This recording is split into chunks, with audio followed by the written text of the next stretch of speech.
Well, well, well. Here's Mama Bloom's brood.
Papa has learned that being the owner of a movie company doesn't entitle him to much fame.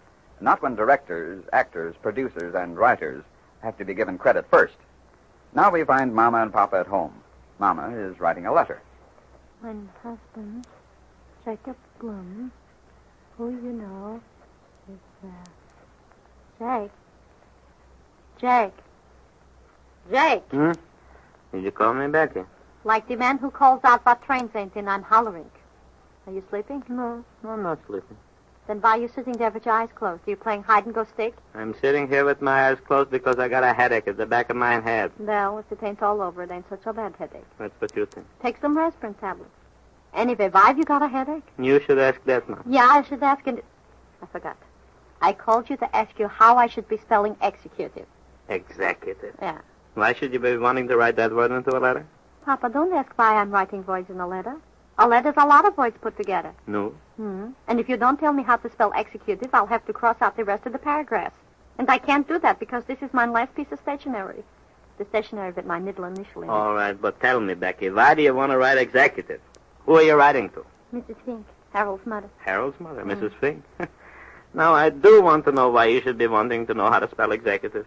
All right. If we got to make a bargain just so I should be knowing how to spell the word, I'll tell you. I am writing to Mrs. Fink, and I'm telling her that you are a movie executive. But why should you write that to her? Harold told her already, I'll bet you. Papa, you're making me very exasperated. Exasperated, Mama. I'm getting annoyed. Annoyed. Stop it, Papa. We are still very far away from knowing how to spell executive. And you keep asking me questions like we're playing, go ahead, ask me. All right. So my headache shouldn't get worse, I'll tell you. Good. Executive. E, X, E, Q, C, U, T, I, Vav, E. Never mind. Never mind what? Never mind telling me how to spell it. So we spend half an hour arguing about a word. Then when I tell you how to spell it, you don't want it. What kind of business is that? It's no business, Jake. The word is too long to get at the end of the page. Think of another one for me. A word that means the same thing, but it's just a little shorter. Maybe 3 letters shorter. Now, look, Mom, I've got a very bad headache, like somebody is hitting me in the back of the head with a hammer. Now you want I should be giving you a word a little shorter than executive. All right, just put in Slamil. How do you spell it? Never mind. Just put in Sidney's name, it will still mean the same thing. Sidney ain't an executive. Mama, I'll give you $1,000 if you'll tell that to Sidney. You shouldn't waste money like that, Papa. I wouldn't be wasting money, Becky. You could be telling Sidney he ain't an executive, but he wouldn't believe it. Sidney knows what he is, no matter what I say or what anybody else is saying. Look what he does. I own the company. Do I get my name in any place at all? No. It's all Sidney and old Harold. Even in the knee pants business, once in a while a letter came from me. Maybe it was just a bill, but it was addressed to me just the same. But now I get nothing but bills anyhow, and they're all addressed to their business, not to me. You know, Papa, you sounded just like a man who's making that speech. And just like the man, you still ain't told me what I want to know. Mama, instead of thinking up another word for executive, will you settle for the word boss and 10 minutes of being quiet? That's good, Jake, that's good. That's good, she said. So I'll finish the sentence. Listen, Jake, how's this sounding to you? Oh, Mama. My husband, Jacob Bloom, who you know, is the big boss. It sounds good to me, and it just fills up the page. Yeah, that's all I'm good for, to fill up a page. Maybe to fill up a chair at the office, but only one chair. A lot of things happen around me, but I don't know anything that is going on. Papa, you shouldn't always be looking so bluing. I will tell you something. And don't close your eyes when I'm telling you, because then I think you're asleep. I am listening, Mama. I am listening. I don't listen with mine eyes that I should keep them open. You can do two things at once, Papa. You can't keep your ears open and your eyes closed. That I can't. All right. I'll keep my eyes and ears open. No, what are you going to tell me?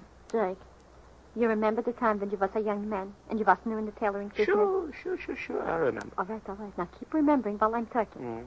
So, you was a young man in the tailoring business. So I was a young man in the tailoring business. And you was very, very full from ambition, just like Sidney and Harold you was. I was not. If I had been like Sidney and Harold when I was young, I wouldn't be this old. Somebody would have killed me early. But nobody did.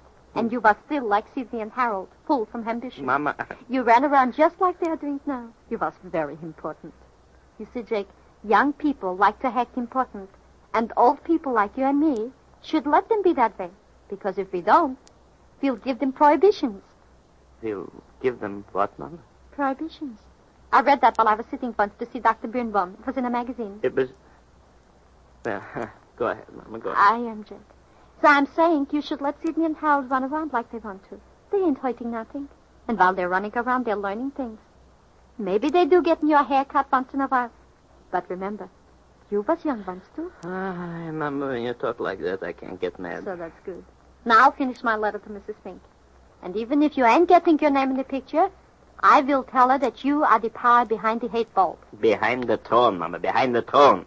Behind the 8-ball means that I'm in bad, that I'm in trouble. Then when I hear you talk, I should leave it behind the 8-ball. You should write your letter, Becky. Yeah. Let's see what I got here. It's a big boy. Yeah. You know, Jake, I am thinking that maybe you are tired. Maybe you need a rest. We went on a vacation so that I could take a rest. Well, am I getting it? So maybe we should take a little trip. What? Becky, are you crazy? How could I take a little trip with a new picture they're going to make? It ain't ready yet, Jake. Yeah, but it will be ready soon, so I can take a little trip. And another thing, I am going to tell Sidney and Harold that if I am putting up the money for the picture, yes, I want my name someplace in it. Do you want to wear one of the iron suits and ride the horse? Once you was in one of the iron suits and we had to hammer you out of it. And you can't ride the horse. You ain't a jockey. Jockey?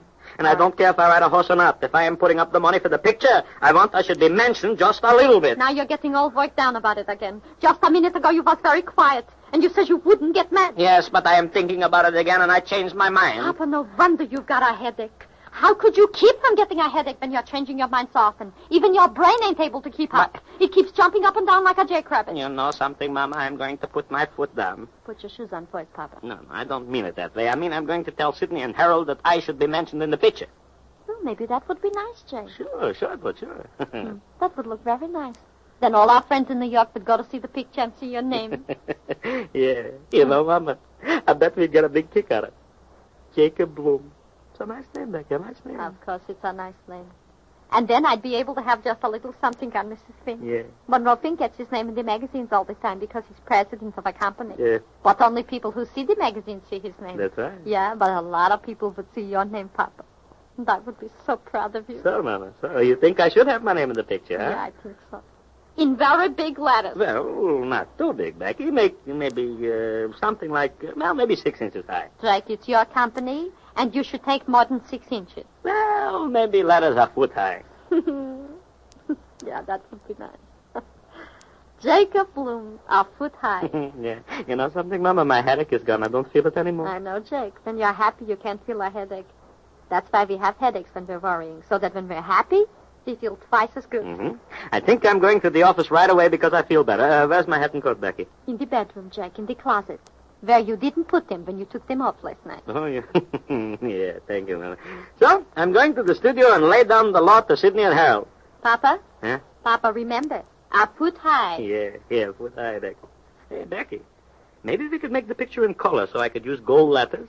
Jacob Bloom would look very lovely in gold letters. No, I think I'll settle for black ones. Maybe later I'll work up to the colored ones. Well, I'm going to get my hat and my coat. Yeah. Jake, somebody's at the door. You answer the door and I'll get your hat and coat. All right, Mama. Oh, hello, Pa.